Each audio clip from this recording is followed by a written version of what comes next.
in previous videos, we've got a really good understanding and grasp of how to use Regroover Pro in terms of dragging in some loops, using the analysis section, and making some adjustments to the MIDI markers. We can essentially resequence our loops. Now, there's a couple things that I want to take a look at before we move along and start exploring the Editor tab and how we can bring that into the equation. And that is the layer effects. Now, in a previous video, we briefly touched upon using the gate. So for example, if you recall, we had this little section over here. It's hard to make out, but we had this little bit of information, which is potentially a leftover bit from the snare, or it could be something from the hi-hat in terms of some low-end information. But we have this section over here, and we activated the gate to get rid of that. Let's go ahead and play this. And you can see that the gate is bringing this out. If I was to turn the gate off,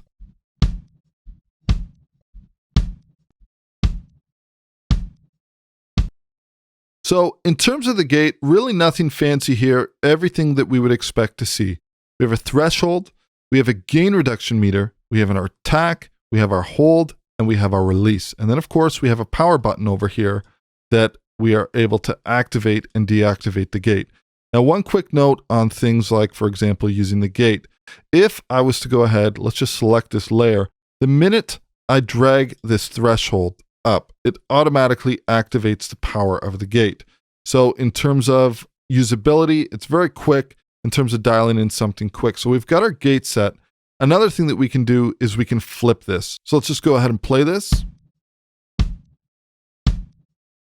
We can click this flip option. And now, as opposed to hearing the kick and then gating out that noise, we're actually hearing the noise and it's gating out the kick. So it just reverses the signals in terms of what's being removed. Let's go ahead and stop that for a second. Next up, we have this EQ section over here. And just like in the previous section, the gate, the minute I take one of these and click it and make an adjustment, we automatically activate this EQ section. So if we need to add further EQ to this layer over here, I could, for example, choose the different frequencies.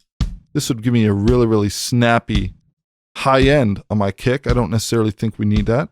Let's leave this here for now. And then, of course, if we wanted a little bit more low end, we could bring that up and also adjust this gain section over here. And of course, it makes the most sense to do this with respect to listening to the whole loop. One thing I'm going to do, let's drag our MIDI markers back so that we're playing the full range, these flags over here, as opposed to our different sections in terms of resequencing our beat.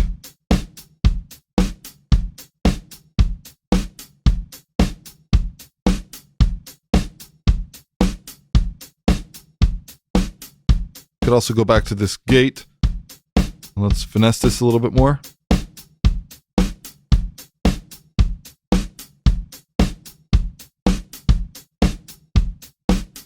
Now, in addition to that, we also have this section over here. We have a compressor. And just like you would expect, we have our ratio, our attack, our release, and our makeup gain. So let's go ahead and we'll solo out our snare. Go to our gate. We're gating something out. Let's adjust our release a little bit.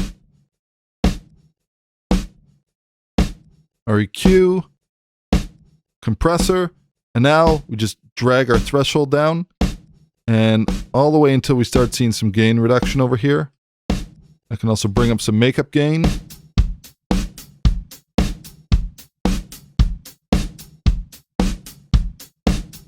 Now, it's really up to you in terms of how you want to use these. Typically what I do is I'll just dial in a little bit. I would rather separate these into layers and use the tools within my DAW.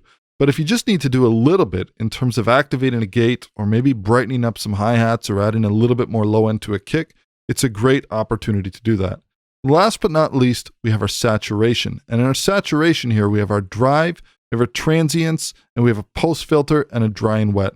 So for example, if we take a listen to the same section, I can remove my transients. I can also dial them up. We've got our drive, which does just as you would expect. We can just saturate this. We have our post filter.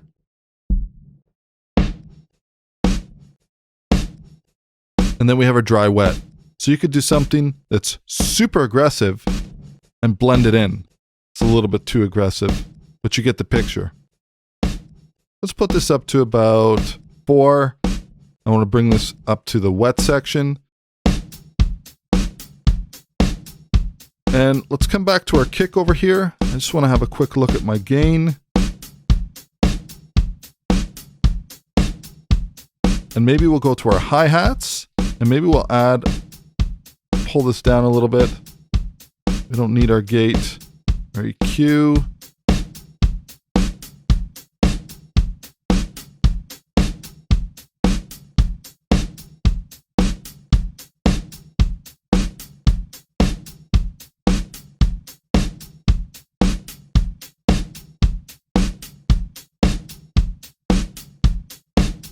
So you get the idea here. We can use these simple effects, our gate, our equalizer, our compressor, and our saturation to dial it in for these specific layers to change up the feel. Okay, so now that we have this loop and we're working with it and we're beginning to do a little bit of processing, in the next video, I want to take a look at exploring the editor tab, because this is where things become really, really cool in terms of what we can do with this plugin. Not just adjusting the MIDI flags and tweaking things as we see fit, but also adjusting and adding additional samples, which we can extract because we've already extracted these different layers. So that's what we're going to tackle in the next video.